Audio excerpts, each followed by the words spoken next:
Hi, this is Monica, and today I'm going to do a quick tutorial on how I load my round brush for scroll work. This has been requested because I did this card. Um, I'm going to share the screen right now. I did this card where I did colors which were like blending into one another.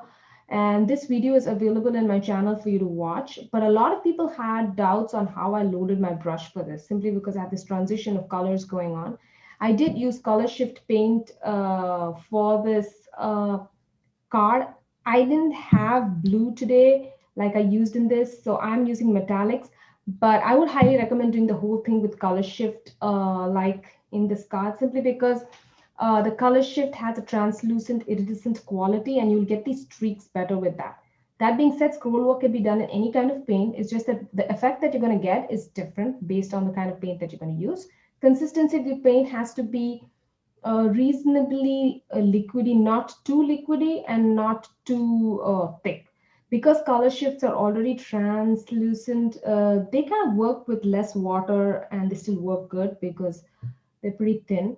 But if your paints are thick, you would want to water it down. So I'm going to turn my screen around and show my table, turn my camera around and share some tips with you. I hope you enjoy the video. Hi, so here I have my paints just put out on, these are just disposable bottle caps. So if you have any of your disposable bottles, water bottles, in general, before the caps could not be recycled. I'm not really sure whether they can be recycled right now. So I collect all my caps and I throw my bottles for recycling. And then I use the bottle caps instead of wasting plastic plates anymore. I use these. And these are excellent to kind of contain the paint. You don't waste too much of paint and they can kind of contain it in that inner circle, so which is perfect.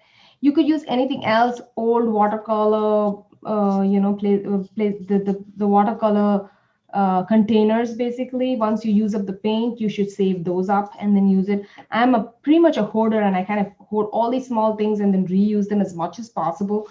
Another thing that you could use is Ferrero Rocher containers. You know, if you are a big chocolate fan like my family is, and we guzzle down so much of chocolates, then you have that. And also medicine, reminders where you have the Monday, Tuesday, and these things open up.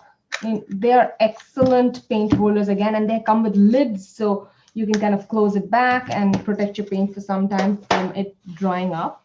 So these are areas where, and the reason why I'm telling you to contain the paint is because the round brush needs to dip into something and not on a flat surface. It's more difficult to pick the paint. So if you have a little bit of a puddle and you dip it in, it's easier to dip for round brushes.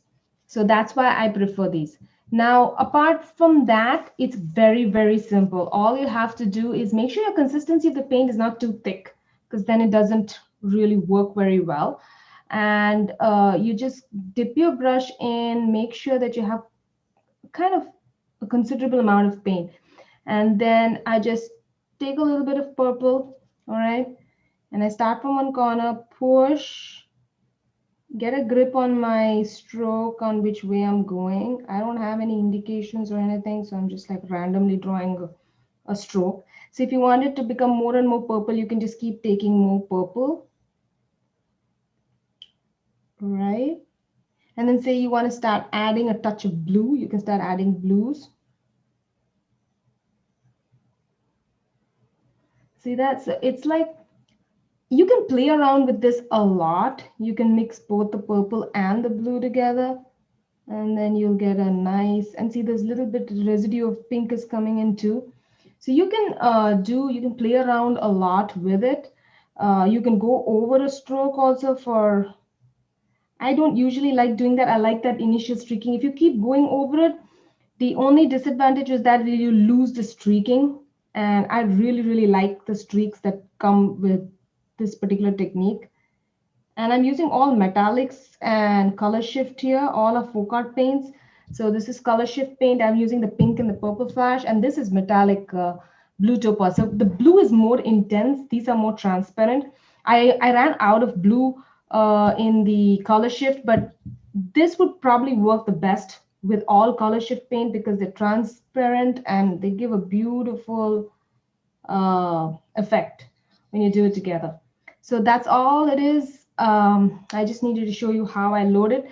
On a close-up, I can just show you, I just load my brush up like that, and then I dip it in, and then I just go for it.